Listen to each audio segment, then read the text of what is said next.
और आज से मोदी सरकार 3.0 की 18वीं लोकसभा के पहले सत्र का आगाज होने जा रहा है। इस बार लोकसभा का पहला सत्र महज 10 दिन का होगा, जिसमें केवल 8 बैठक होंगी। आज और कल नए सांसद शपथ लेंगे। वहीं पर 26 जून को लोकसभा के स्पीकर का चुनाव होगा। 27 जून को राष्ट्रपति द्रौपदी मुर्मू लोकसभा और राज्यसभा के ज्वाइंट सेशन को संबोधित करेंगी। 28 जून और 1 जुलाई को राष्ट्रपति के अभिभाषण पर चर्चा होगी। वहीं 2 जुलाई को पीएम मोदी लोकसभा में और 3 जुलाई को प्रधानमंत्री राज्यसभा में जवाब देंगे। 2014 और 2019 के बाद पहली बार ऐसा होगा जब इस बार लोकसभा में मजबूत विपक्ष दिखेगा। ऐसे में लोकसभा का पहला सत्र काफी ज्यादा हंगामेदार रहने के आसार है।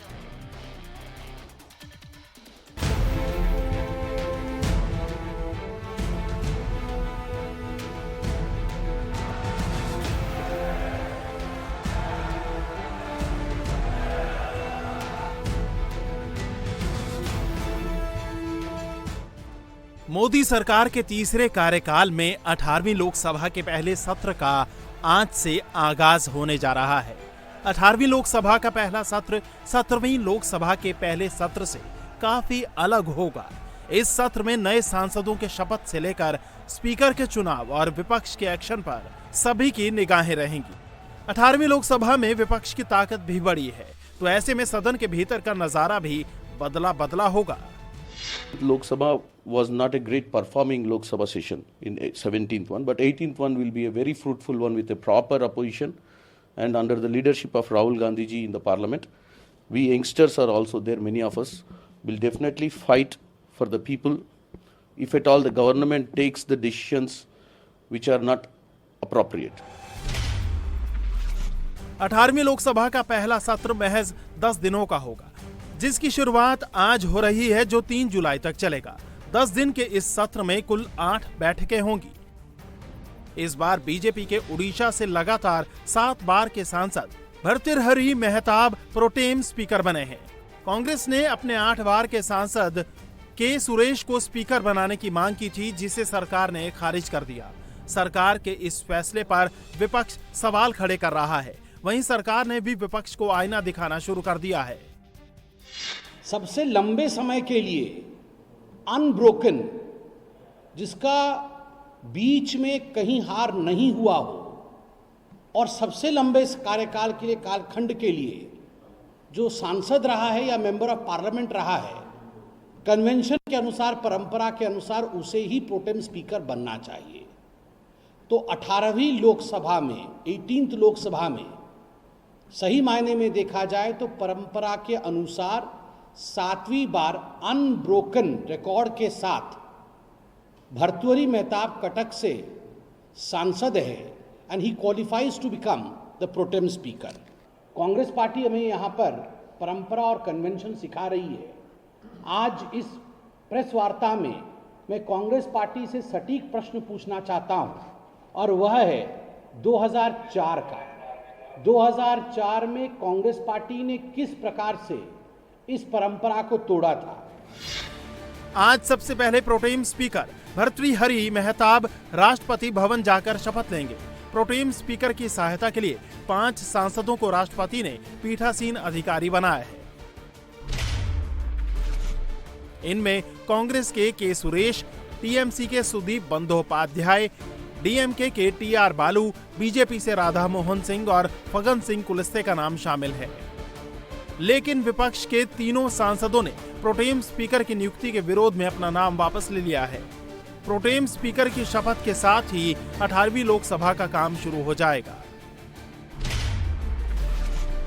सबसे पहले प्रधानमंत्री नरेंद्र मोदी संसद में शपथ लेंगे, फिर कैबिनेट में शामिल मंत्री बतौर सांसद शपथ लेंगे। इसके बाद नवनिर्वाचित सांसदों को शपथ दिलाई जाएगी। सत्र के पहले 2 दिन यानी 24 और 25 जून को प्रोटेम स्पीकर नए सांसदों को शपथ दिलाएंगे। इसके बाद 26 जून को लोकसभा स्पीकर का चुनाव होगा। 27 जून को राज्यसभा का 264वां सत्र शुरू होगा। इसी दिन राष्ट्रपति द्रौपदी मुर्मू लोकसभा राज्यसभा के ज्वाइंट सेशन को संबोधित करेंगी। 28 जून और 1 जुलाई को राष्ट्रपति के अभिभाषण पर चर्चा होगी। वहीं 2 जुलाई को पीएम मोदी लोकसभा में राष्ट्रपति अभिभाषण पर जवाब देंगे। 3 जुलाई को प्रधानमंत्री राज्यसभा में जवाब देंगे। 10 साल बाद पहली बार पीएम मोदी के सामने मजबूत विपक्ष होगा। इस बार विपक्ष के तेवर काफी तेज नजर आ रहे हैं। इस सत्र में नीट परीक्षा में हुई गड़बड़ी, 3 क्रिमिनल लॉ, लोकसभा चुनाव के बाद शेयर बाजार में गड़बड़ी के आरोपों पर विपक्ष इस बार हंगामा कर सकता है। फाइट बहुत टाइट है। 240-250 के करीब हम है इंडिया के लोग, यानी विरोधक के लोग, और वो 292 तक वो पहुंचे हैं। तो एक 40-50 सीट का फर्क है, तो बहुत कुछ फर्क नहीं। अभी सबको साथ लेके ही चलना होगा तो ही संसद चल सके। अभी तो हमारी बातचीत किसी से हुई नहीं है। हमारे नेता अभी आएंगे, हमारी मीटिंग होगी, और जो कहेंगे वो जो आदेश मिलेगा वैसे हम काम करेंगे। लोकसभा में सरकार और विपक्ष के बीच टकराव की शुरुआत 26 जून से हो सकती है। इस दिन लोकसभा के स्पीकर का चुनाव होना है। बीजेपी स्पीकर पद पर सहमति के लिए विपक्ष को अपने कैंडिडेट का नाम प्रस्तावित करेगी। सूत्रों की माने तो इंडी गठबंधन इस बार डिप्टी स्पीकर पद की मांग करेगा। अगर विपक्ष को डिप्टी स्पीकर पद नहीं मिलता तो विपक्षी खेमा स्पीकर पद के लिए अपना उम्मीदवार उतारेगा। ऐसे हालात में स्पीकर के लिए चुनाव करना पड़ेगा। रूलिंग पार्टी को उदार होना चाहिए। प्रोटेम स्पीकर जैसे बन रहा था, जो ट्रेडिशन है, वो ट्रेडिशन को मानना चाहिए था। लेकिन ruling party headed by Modi government always have a narrow idea, संकीर्ण दृष्टिकोण से वो लोग देख रहे हैं। नहीं तो जैसे प्रोटेम स्पीकर लेकर जो विवाद हुआ है, विवाद होने का कोई जरूरत नहीं था। ये स्थिति ऐसा नहीं था कि विवाद होना चाहिए, ये आपस में मिलाना चाहिए था। लेकिन जैसे हमने देखा है कि मोदी जी तो ऑटोक्रेटिक वे तो उनका फंक्शनिंग एटीट्यूड है, उसी का ही हम देख रहे हैं, रिफ्लेक्शन हो रहा है। डिप्टी स्पीकर का पद विपक्ष को देने की परंपरा रही है।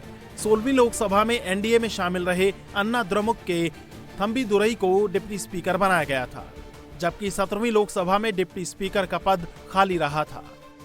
2014 और 2019 के बाद पहली बार ऐसा होगा जब कांग्रेस को नेता प्रतिपक्ष की कुर्सी मिल सकती है। 16वीं लोकसभा में मल्लिकार्जुन खड़गे 44 सांसदों वाले कांग्रेस संसदीय दल के नेता थे, लेकिन उन्हें नेता प्रतिपक्ष का दर्जा नहीं था। वहीं 17वीं लोकसभा में 52 सांसदों की अगुवाई अधीर रंजन चौधरी ने की थी, उन्हें भी कैबिनेट जैसे अधिकार नहीं थे। मावलंकर नियम के तहत नेता प्रतिपक्ष बनने के लिए लोकसभा की कुल 543 का 10% यानी 54 सांसदों का होना जरूरी है। लेकिन इस बार कांग्रेस ने 99 सीटों पर जीत हासिल की है, यानी इस बार लोकसभा में नेता प्रतिपक्ष होगा। पहले भी जो जाने वाला पार्लियामेंट है सेशन में भी अपोजिशन ने, जो इनका इतना ज़्यादा स्ट्रेंथ नहीं था, फिर भी उन्होंने जो इश्यूज उठाया, इश्यूज के खिलाफ तो ठीक ढंग से जवाब नहीं मिला था। वो सिर्फ दिखाया आपका ये शक्ति, हम बहुत ज़्यादा हमारे नंबर है, ज़्यादा नंबर होने से हम जो कुछ कर सकेंगे। बहस नहीं चाहिए। हाउस में ये मोदी मोदी स्लोगन, ये इंडियन ट्रेडिशन नहीं है, ये इंडियन डेमोक्रेटिक मोरालिटी का खिलाफ है। लेकिन ये लोग चिल्ला रहे थे। अभी तो अपोजिशन का नंबर बढ़ गया, ये नंबर बढ़ने से वो थोड़ा बहुत तो वो थक जाएंगे। अभी सोचना पड़ेगा हम क्या करें, अपोजिशन भी छोड़ेंगे नहीं, इसका भी स्ट्रेंथ है। ये डेमोक्रेसी के लिए अच्छा है। 17वीं लोकसभा की तुलना में 18वीं लोकसभा का पहला सत्र 40 दिन छोटा है, लेकिन 18वीं लोकसभा की तस्वीर पिछली बार से काफी अलग है। ऐसे में नई संसद में विपक्ष और सरकार के बीच पारा हाई होने की पूरी आशंका है।